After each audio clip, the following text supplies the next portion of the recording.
48 ម៉ោងមុនលោកដូណាល់ត្រាំនិយាយដូចជាចង់កំទេចអ៊ីរ៉ង់តែដល់វិនាទីចុងក្រោយលោកចេញយុទ្ធសាស្ត្រថ្មីប្រកាសពន្យាពេលវាយប្រហាររោងចក្រភ្លើងនិងហេដ្ឋារចនាសម្ព័ន្ធថាមពលរបស់អ៊ីរ៉ង់រយៈពេល5ថ្ងៃសិន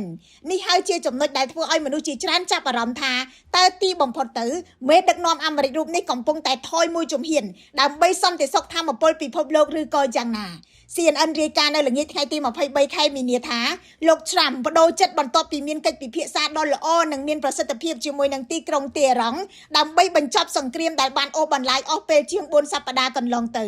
ស្ដាប់មួយភ្លេតការសម្រេចចិត្តពន្យាពេលនេះអាចថាលោកត្រាំថយមួយជំហានពីសង្វៀនក៏ប៉ុន្តែក៏អាចជាជំហានយុទ្ធសាស្ត្រដើម្បីចរចាសាកល្បងមុនសិន CNN ថាការពន្យាពេលនេះគឺគ្រាន់តែជាការផ្អាកបណ្ដោះអាសន្នប៉ុណ្ណោះចំណាត់ការបន្ទាប់នឹងអាស្រ័យទៅលើលទ្ធផលនៃកិច្ចពិភាក្សាក្នុងសប្តាហ៍នេះ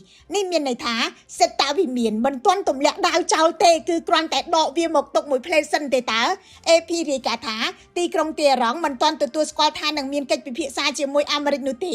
ហើយអ្វីលោកត្រាំត្រូវបន្ធូរដៃព្រោះការវាយប្រហារលើរោងចក្រភ្លើងរបស់អ៊ីរ៉ង់មិនមែនជារឿងតូចតាចទេវាអាចរុញសង្គ្រាមឲ្យឆ្លងពីការវាយប្រហារទៅលើគោលដៅយោធាទៅជាសង្គ្រាមលើថាមពលនៅទូទាំងតំបន់ភ្លាមក្រោយពីលោកត្រាំគម្រាមអ៊ីរ៉ង់មានតែខ្លាចឯណាហើយបានគម្រាមបកទៅវិញថានឹងបិទច្រកហ័រមូសទាំងស្រុងហើយនឹងវាយកំទេចហេដ្ឋារចនាសម្ព័ន្ធថាមពលទូទាំងមជ្ឈមបូព៌ាទៀតផងមិនត្រឹមតែប៉ុណ្ណោះអ៊ីរ៉ង់ក៏ព្រមានអុកឡុកធនាគារនិងស្ថាប័នដែលផ្ដល់ទុនដល់យោធាអាមេរិកទៀតក្រោយលោកត្រាំបដូរពី countdown ឬក៏រាប់ថយក្រោយទៅជាការរងចាំ5ថ្ងៃទៀតសិន Reuters បានរាយការណ៍ថាសញ្ញាកម្ដៅបានធូរស្រាលដោយប្រាក់ដុល្លារធ្លាក់ចុះបន្តិចភាគហ៊ុនឡើងវិញចំណែកតម្លៃប្រេងក៏ថយចុះដំណាលគ្នានេះមានន័យថាសម្ពាធពីអ៊ីរ៉ង់និងហានិភ័យលើទីផ្សារថាមពលនិងហិរញ្ញវត្ថុបានជំរុញឲ្យសេតវិមានបដូរយុទ្ធសាស្ត្រមួយអន្លើសិន5ថ្ងៃទៀតបញ្ចប់ឬក៏វាយបន្ត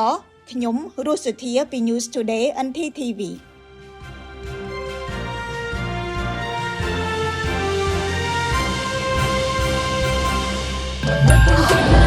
វីកូឡារសជាតិនៃមោទនភាពជាតិ Our Cola Our Pride